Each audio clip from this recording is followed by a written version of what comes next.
Mga kabunyog, mga kababayan, magandang araw sa inyong lahat. Mabuhay po tayo. Welcome sa isa na namang episode ng ating talakayan dito po sa Veritas YouTube channel natin.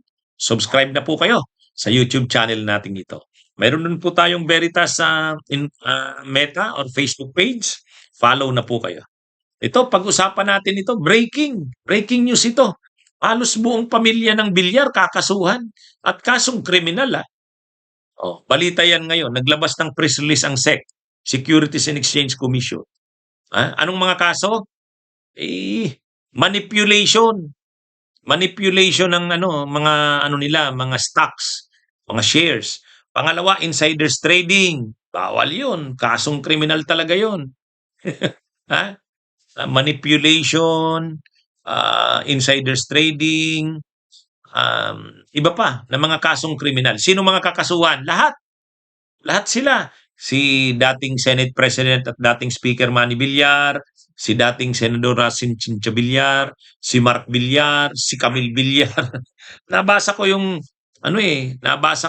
press release ng SEC eh. Bakit? Ang pinakamalaking issue doon yung manipulation. Minanipulate yung valuation. Kumbaga ang lumalabas, minanipula nila yung valuation ng kanilang mga real estate assets. Ibig sabihin, 'di ba, marami silang lupa. Mga binili na lang mga lupa. Marami 'yan. Nabili nila ng mura.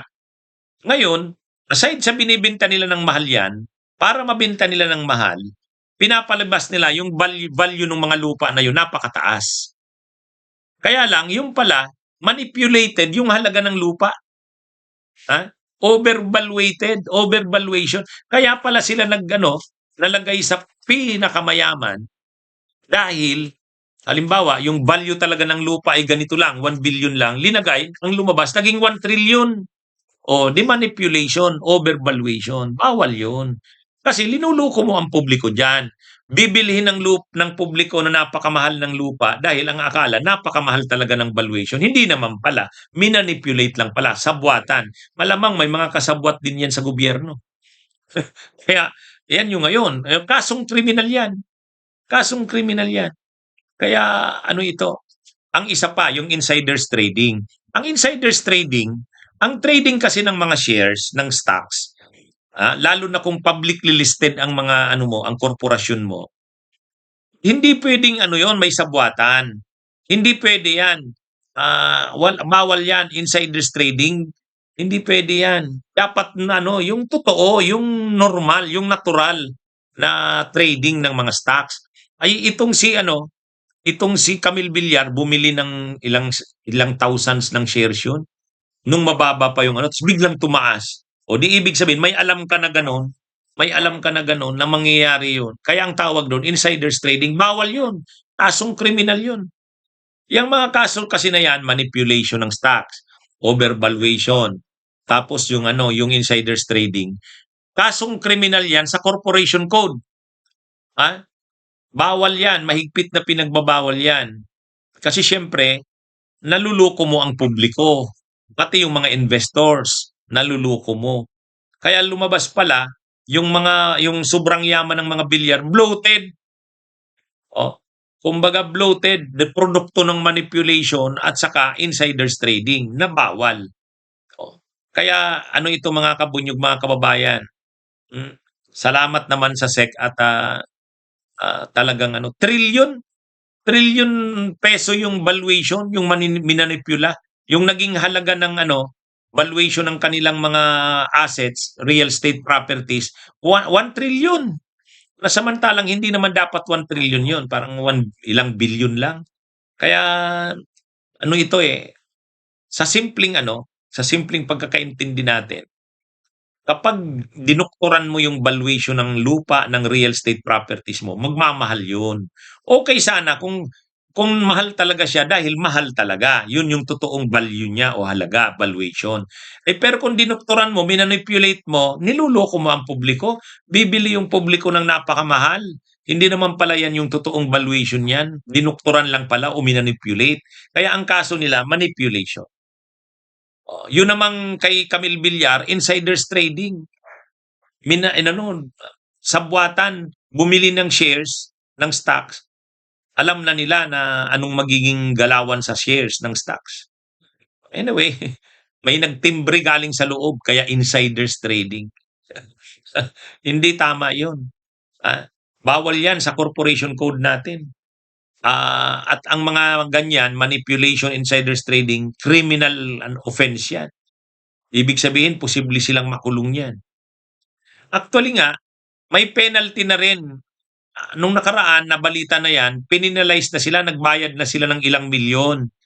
Kasi hindi sila nag-submit on time ng kanilang audited financial statements. Siguro inaareglo nila, inaayos yung mga records. O, hindi sila nakapag-submit ng audited financial statements on time. Kaya na-penalize sila. Lumabas na yung balita na yan eh. O, kaya lang ngayon, hindi na pwede yon, hindi na lang penalty to. Ano na to? Kasong kriminal, manipulation, saka insiders trading. Criminal cases na ito. Oh, anyway, makakakuha naman sila ng malalakas na abogado, may pera naman sila. Kaya lang, nakikita nyo na ngayon, kaya pala sobrang yumaman 'tong mga bilyar, ano? Eh, ah, at lahat sila kinasuhan, ha? Isa lang yatang anak ang hindi, yung Paulo. Pero si ano, si Manny Villar, Cynthia Villar, Mark Villar, Camille Villar, yung lahat sila. Ubos yung pamilya Villar. Kaya yung sinasabi ng Villar ST, ano ba yon? Sipag at tiyaga. Hindi totoo yun. Hindi sipag at tiyaga to. Pinapakita dito sa mga kasong ito, hindi sipag at tiyaga. Gulang. Panggugulang ito. Manipulasyon, insiders trading, panggugulang to sa publiko. Kaya tama lang yun. Saludo tayo sa SEC. Pinuprotektahan dito ang publiko. Pinuprotektahan dito ang integridad ng stocks trading sa bansa natin. Kasi kapag ganyan na may mga insiders trading na, masisira ang stock trading sa bansa natin, ang investments. Kasi mayroon palang ganyan. Mayroon palang mga manipulation at saka insiders trading na nangyayari. Kaya tama lang 'yun. Parusahan ang mga nagko-commit niyan. Kahit pa matataas silang opisyal ng gobyerno. Anyway, yan naman sila Villar naman, sila Mark Villar at Cynthia Villar, kahit naman senador yan, hindi naman yan immune from suit. Ang immune from suit lang, presidente. Pero sila hindi. Senador lang yan eh. Senador lang yan. Pwede nga yung file ng ethics complaint eh. Kung ganyan na matibay ang mga ebidensya doon sa sa SEC. Pwede yan. Anyway, abangan natin ang mangyayari diyan mga kabunyog, mga kababayan. Pero saludo tayo sa SEC sa ginawa nilang yan.